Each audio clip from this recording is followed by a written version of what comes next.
네, 오늘 내용은 그 이전에 보여드렸던 영상 보시고 추가로 궁금한 내용 질문하신 분 메일입니다. 네, 지난번 최상층 슬라브 영상 보니 천정 속이 17cm라고 하셨는데 원래 그 정도밖에 안 되나요? 한 50cm는 될 거라고 생각했었거든요. 그러니까 이분은 지금 이 영상 보고 말씀하시는 거예요. 네, 이 부분이요. 이게 우리가 일반적으로 보는 거실의 천정이잖아요. 그러니까 이걸 단면으로 이렇게 잘라서 보면 천정 속, 그러니까 천정 석고보드와 골조 슬라브 사이의 이 간격, 이게 170mm예요. 이렇게요.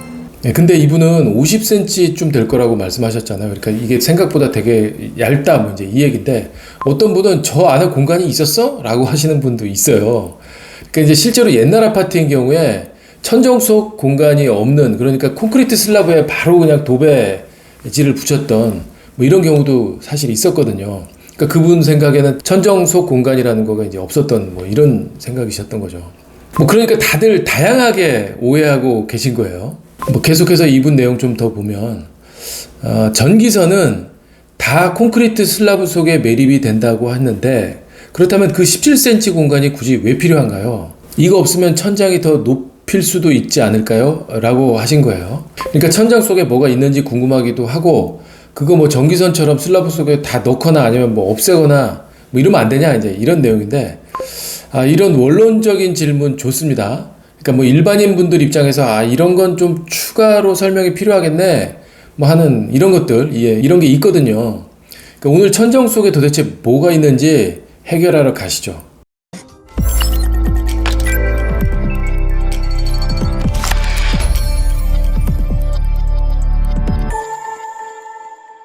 지금 천장 작업하고 있는 사진이에요. 그러니까 금속 틀이 우산 살처럼 막 이렇게 쭉쭉 뻗어져 있어요. 1번 사진입니다. 거기다가 석고보드를 지금 이렇게 붙이고 있는 중인 거예요. 2번 사진이. 그러니까 저 석고보드와 그 위에 있는 철근 콘크리트 슬라브, 이 사이의 공간, 이게 17cm다 라는 이야기고, 여기에 도대체 뭐가 들어가느냐, 이렇게 네 가지가 들어있습니다. 스프링클러, 시스템 에어컨, 렌즈우드 배관, 환기 시스템. 그리고 천정 속 하면 빼놓을 수 없는 각종 배수관이 꽉꽉 차 있는 화장실 천정 배관까지, 이것까지 같이 설명드리겠습니다. 1번 스프링클러. 계단실 엘리베이터 앞에 이렇게 보면 저런 철판이 있잖아요. 그러니까 소화전 이렇게 써 있고, 그 옆에 유수 검지 장치실 또는 뭐 알람 밸브실 이렇게 써 있기도 해요. 저걸 열어보면 이렇게 되어 있어요. 빨간색 테이프로 이렇게 감겨져 있는 배관이 있고, 막 핸들도 있고, 막 되게 복잡한 것 같은 이런 배관이 보이실 거예요. 이게 이제 우리 집 스프링클러 배관에 물을 공급해주는 장치다. 여기서부터 시작을 하는 거예요. 그리고 나면 우리 집 세대 현관문 위로 스프링클러 배관이 이렇게 들어오고 있어요. 저 빨간 선, 저게 천정 석고보드가 설치될 높이 위치인데, 저거 해놓고 나면 뭐 안에 뭐가 있는지 안 보이긴 하죠. 들어온 배관은 뭐 복도도 지나고 거실로 각 방으로 쭉쭉 이렇게 다 연결이 되는 거예요. 그래서 온통 천장을 다 가로질러서 스프링클러 배관이 다 연결이 되어져 있다라는 거고요. 그리고 나서 저 이렇게 끝부분에 석고보드 천장 끝부분을 이렇게 이제 빼내는데, 저 1번 부분에 2번, 3번 이렇게 장치를 붙여요.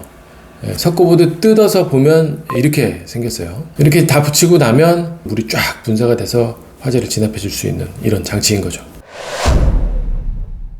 2번 시스템 에어컨. 보통 건설사에서 분양할 때 여러 가지 별매품 판매하잖아요. 그 별매품 중에 제일 인기가 많은 아이템이죠. 뭐 이게 저기 스탠드 에어컨 같은 경우에 이렇게 자리를 차지하고 서 있게 되는데, 얘는 천정 속에 이제 싹 들어가 있으니까 뭐 공간도 차지하지 않고 배관도 안 보이고, 그래서들 많이 좋아하시고 있죠. 대신에 이게 쏙 들어가 있는 그 본체, 이것뿐만 아니라 천장 속에는 이런 냉매 배관이나 드레인 배관들이 그냥 왕창 막 빽빽하게 저렇게 다 들어가 있어요. 3번 렌즈우드. 음식 냄새와 조리하면서 발생하는 연기, 이거 뭐 바로 빼내주는 장치니까 천정 속에 뭐 배관이 당연히 필요하죠. 그것도 굉장히 굵은 직경으로, 그래야 잘 빠지니까. 그러다 보니까 다른 굵은 배관들하고 간섭되는 일도 많아요. 그러니까 다른 굵은 배관이라 하면 대표적인 게 환기용 배관, 이거죠. 4번입니다. 30세대 이상 공동주택은 환기 설비 설치가 의무화되어 있어요. 이게 벌써 2019년 3월 이야기니까 꽤 오래됐어요. 그래서 지금 보고 계신 이런 실내 공기를 이렇게 강제로 환기시켜주는 장치들이 있어야 되는데, 온돌 환기든 뭐 열회수 장치든 외부에 신선한 공기를 들여서 거주 공간 위치에 이렇게 공급해주는 뭐 이런 장치예요. 그러면서 실내에 오염된 공기는 또 빼서 밖으로 배출해주는 뭐 이런 역할도 하는 거죠. 파란 게 흡기예요. 그러니까 오염된 장소에서 공기를 빨아들이는 흡기관 어디겠습니까? 뭐 현관, 드레스룸, 팬트리, 화장실 뭐 이렇게 좀 약간 안 좋은 공기가 발생하는 곳. 그 다음에 거주 공간인 방, 거실 이런 곳에는 신선한 공기를 이렇게 불어 넣어주는 거죠. 빨간색. 그러다 보니까 세대 내부 천장에 이런 굵은 배관들이 방마다 다 연결될 수밖에 없어요. 공기를 환기시켜주는 이 기본 장치, 아까 보셨던 그 기본 장치가 실외기실 천장에 보통 있게 되는데, 거기서부터 아까 그 빨간색 위치, 파란색 위치까지 다 이렇게 배관이 연결되어져 있는 거예요. 이런 식으로 복도를 지나서 방마다 다. 거기다가 또 하나 중요한 게 있어요. 거실은 이 구성원들이 제일 많이 모이는 곳이잖아요. 그러니까 좀 이렇게 높게 보이게 해서 뭐 개방감을 좀 높이고 싶은 거예요. 그래서 거실 한가운데에 우물천장이라고 하는 이렇게 가운데를 들어 올리는 이런 걸 우물천장이라 그러잖아요. 그러다 보니까 우물천장 내부인 저 이렇게 빨간 점선, 저 안쪽은 천정 속에 뭘 넣을 수가 없어요. 그러니까 거실 전등 하나 들어가고 이 배관들은 아예 지나갈 수가 없는 부위예요. 낮아서.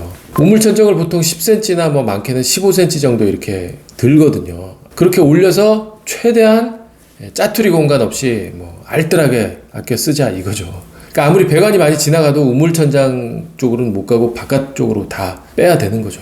그러다 보니까 스프링쿨러, 에어컨, 렌지우드, 뭐 환기 배관 이런 것들이 서로 겹쳐지는 곳이 발생하기도 해요. 이게 제일 큰 문제라서 이럴 땐 어떻게 하느냐, 오른쪽에처럼 이렇게 납작하면서도 옆으로 긴, 하지만 이 안쪽 그 내경 면적은 굵은, 그러니까 동그란 거하고 동일한 그런 배관을 써야 돼요. 얇지만 공기의 양은 변함없도록 이렇게 해주는 거죠.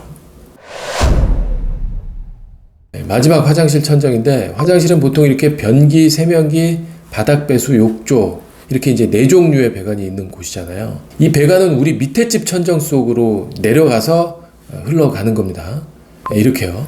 저게 밑에 집에서 본 우리 집 배관들이에요.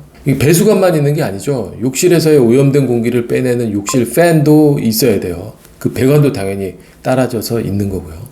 그런데 이렇게 뭔가 배관들이 제일 많은 공간이 화장실 천장 속인데, 얘는 걸린다고 뭐 위로 피하거나 얇은 배관을 쓸 수가 없는 상태예요. 왜냐하면 일정하게 이렇게 경사를 지게 해서 중력으로 내려가야 되기 때문에. 그래서 화장실 천정 속은 30cm예요. 이 높이가. 아까 거실은 17cm라고 했으니까 뭐 2배 정도 되는 거죠. 그래서 우리 집에서 그러니까 바닥에서 천정까지의 높이가 제일 낮은 데가 화장실일 수밖에 없는 이유인 거예요. 그래서 오늘의 결론, 우리 집 천정에서 무슨 일이 벌어지고 있는지는 알고 있자. 끝.